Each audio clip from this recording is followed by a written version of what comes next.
Bismillahirrahmanirrahim. Assalamualaikum warahmatullahi wabarakatuh. Salam perkenalan, saya Siti Hadijah yang sejak dari tahun 2017 menjadi dosen di Sekolah Tinggi Agama Islam Muhammadiyah Bandung yang pada tahun 2020 lembaga pendidikan ini merger ke Universitas Muhammadiyah Bandung. Sehingga hari ini status saya sebagai dosen tetap di Universitas Muhammadiyah Bandung. Sampai hari ini masa kerja saya kurang lebih selama 7 tahun.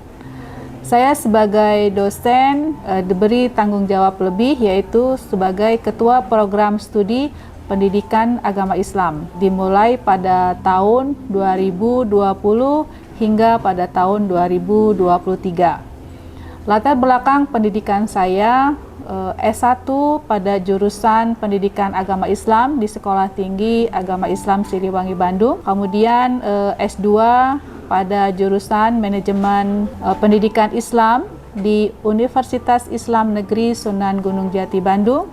S3 pada jurusan Pendidikan Islam di Universitas Islam Negeri Sunan Gunung Jati Bandung. Ketiganya sesuai dengan program studi pendidikan agama Islam. Mata kuliah yang saya ampu selama saya menjadi dosen program studi pendidikan agama Islam Universitas Muhammadiyah Bandung adalah diantaranya yaitu akidah akhlak, psikologi pendidikan, manajemen pendidikan, akidah akhlak dan pembelajarannya, kemudian metodologi penelitian dan strategi dan metode pembelajaran. Strategi dan metode pembelajaran PAI merupakan mata kuliah inti keprodian yang berbobot 2 SKS, khusus teori.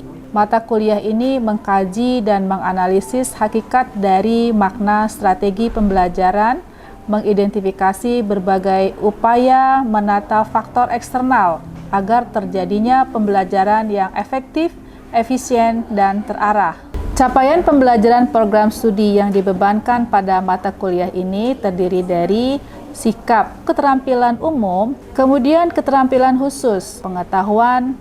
Selanjutnya adalah manfaat mata kuliah, strategi dan metode pembelajaran PAI pada mahasiswa. Diharapkan setelah mahasiswa mempelajari mata kuliah ini, mahasiswa mampu memahami berbagai konsep strategi pembelajaran. Di antaranya adalah konsep strategi pembelajaran kontekstual, kooperatif, kemudian problem-based learning, project-based learning, kemudian quantum learning, yang semuanya itu memegang prinsip student center learning. Kemudian selanjutnya adalah mahasiswa mampu mengimplementasikan setiap konsep strategi pembelajaran yang selalu berpegang pada prinsip-prinsip student center learning.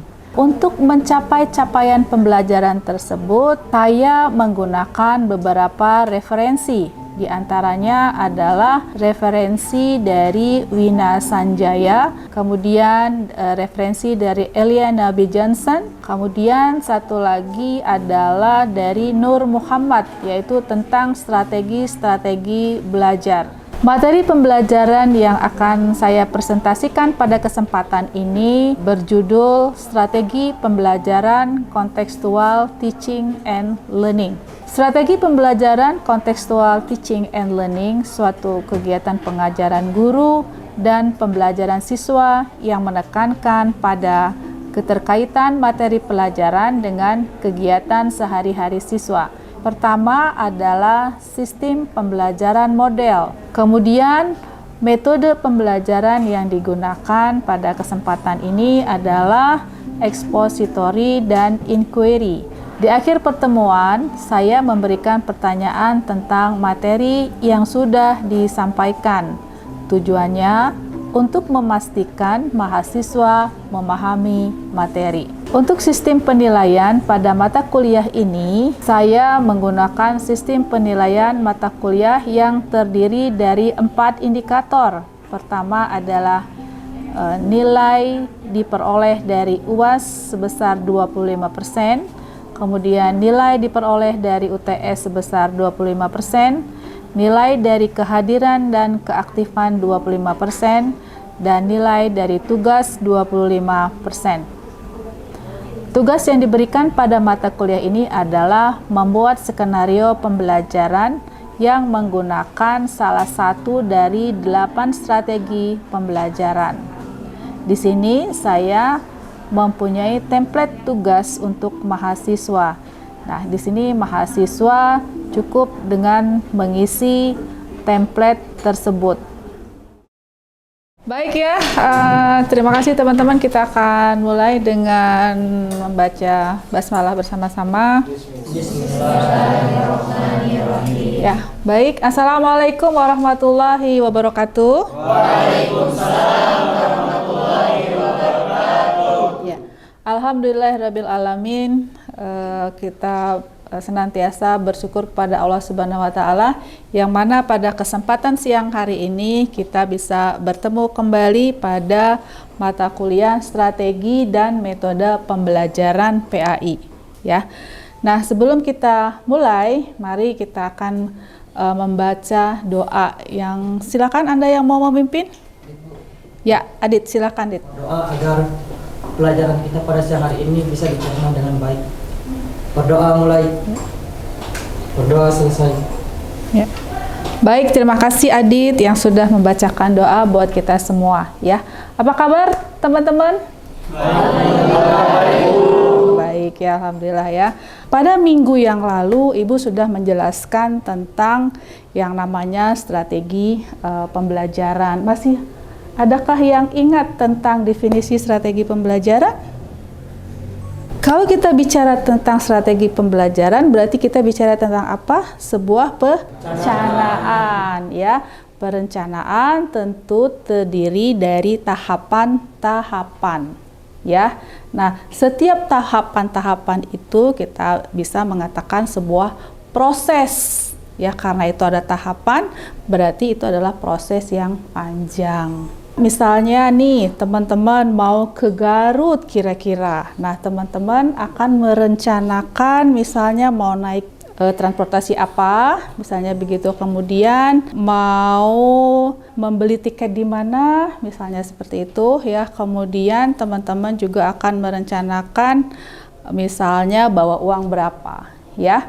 Nah, itu tahapan-tahapan dari strategi ya. Nah, selanjutnya kita juga merencanakan metode apa yang baik ya, yang cocok kita gunakan saat kita merencanakan sebuah strategi.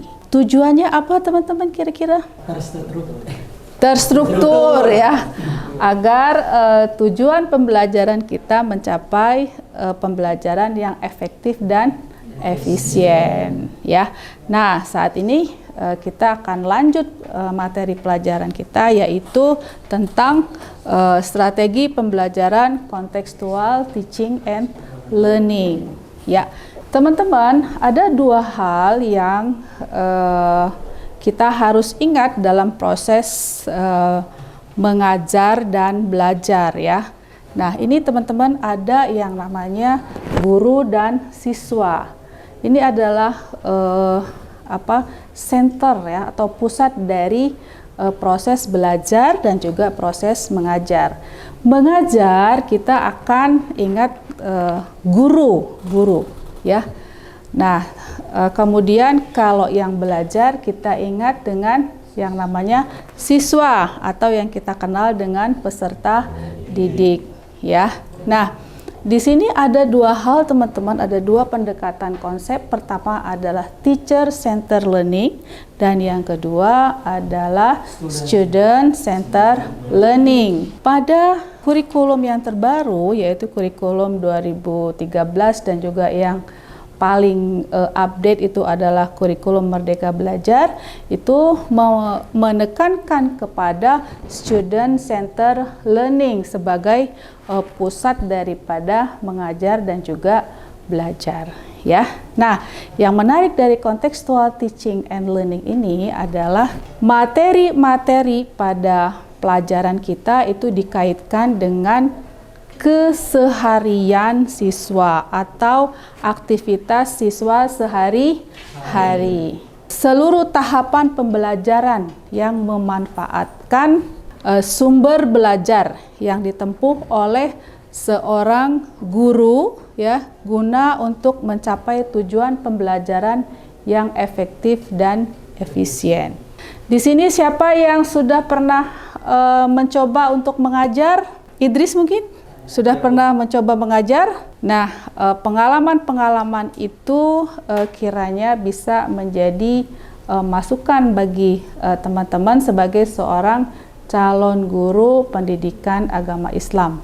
Contextual teaching and learning adalah konsep pembelajaran yang menekankan pada keterkaitan materi pelajaran dengan aktivitas atau keseharian peserta didik.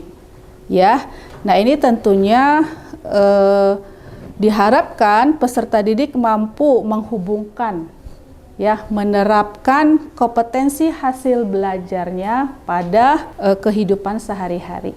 Ya, jadi harapannya dari materi yang sudah kita sampaikan kepada peserta didik itu peserta didik mampu menerapkan dengan sangat mudah pada dirinya. Kemudian teman-teman, ini ada yang namanya karakteristik dari pembelajaran kontekstual teaching and learning. Ya, nah di sini ada yang disebut dengan konstruktivisme. Diharapkan ya siswa yang mengalami proses belajar tersebut dia mampu membentuk dengan sendirinya pola pikir dalam pikirannya.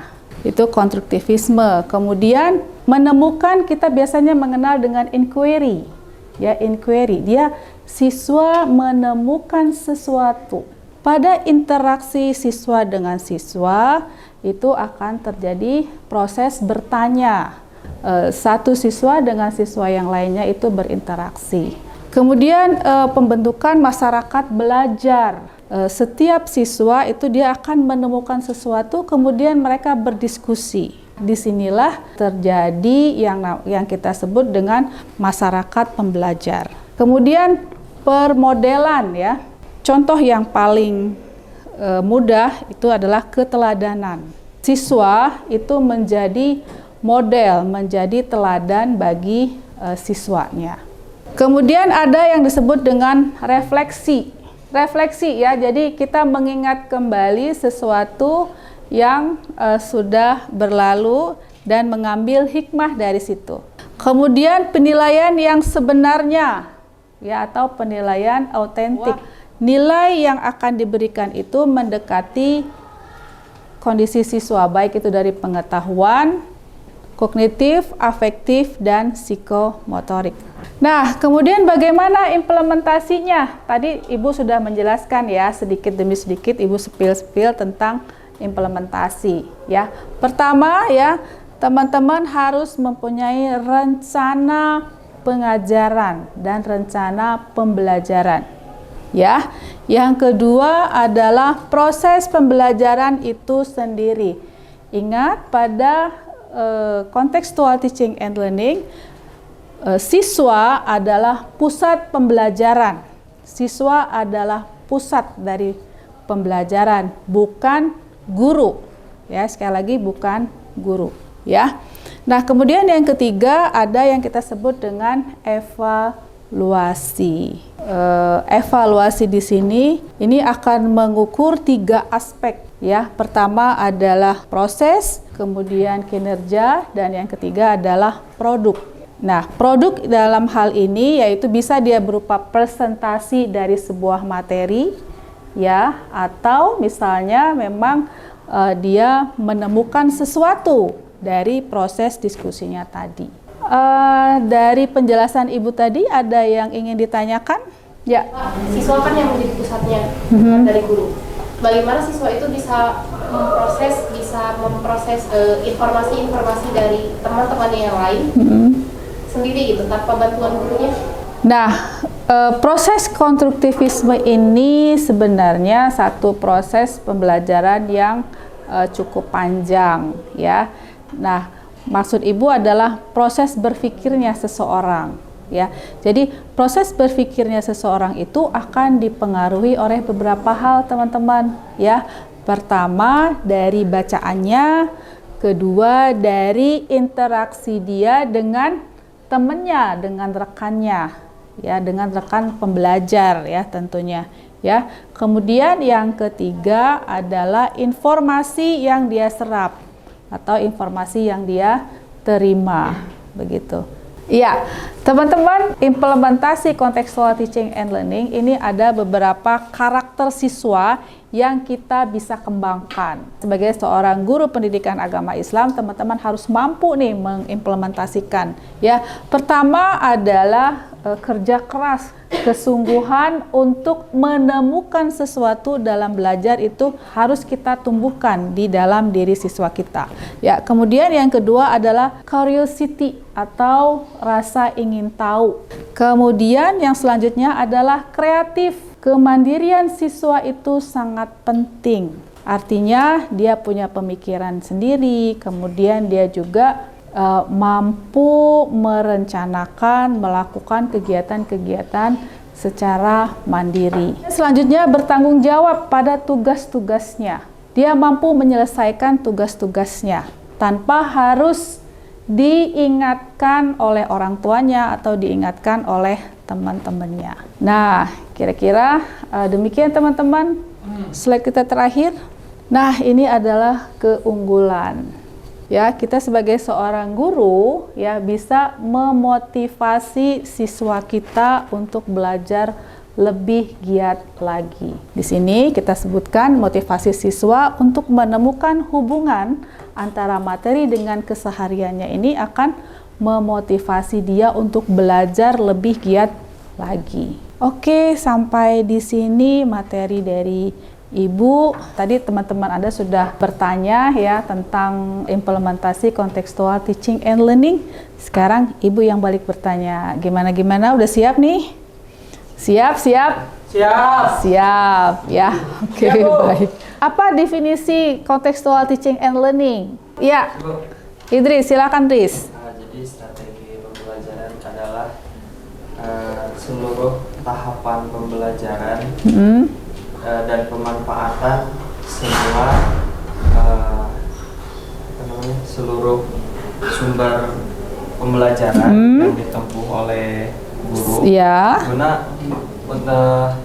guna mencapai tujuan pembelajaran yang efektif dan efisien. Iya, baik ya.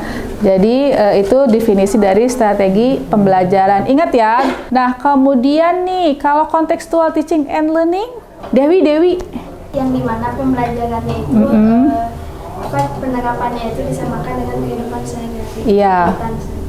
Materi pelajaran dikaitkan dengan kegiatan sehari-hari. Ya, tepuk tangan buat teman kita yang sudah bisa menjawab. Ya. Nah, coba siapa yang bisa jawab tentang karakteristik atau karakter yang bisa dikembangkan saat kita mengimplementasikan contextual teaching and learning. Karakter siswa yang bisa dikembangkan maksud Ibu. Silakan, siapa yang mau menjawab? Ya. Karakter siswa yang dapat dikembangkan dengan strategi kontekstual ini yaitu siswa yang lebih kreatif. Jadi siswanya itu lebih terampil dan bisa menciptakan sesuatu hal yang baru. Juga siswa yang lebih bertanggung jawab dan peduli terhadap lingkungan sosial. Jadi peduli dengan orang-orang yang ada di sekitarnya. Iya, baik ya, kita tepuk tangan buat teman kita yang bisa menjawab. Ya. Oke, baik ya teman-teman, hari ini perkuliahan kita tutup dengan mengucapkan hamdalah bersama-sama. Ya, terima kasih sudah bersama saya di mata kuliah Strategi dan Metode Pembelajaran PAI. Ya, semoga materi pada hari ini bermanfaat buat teman-teman semuanya. Ya, nasrul minallah fatun qarib wa basiril mu'minin. Wassalamualaikum warahmatullahi wabarakatuh. Waalaikumsalam. Ya, kita tepuk tangan bersama.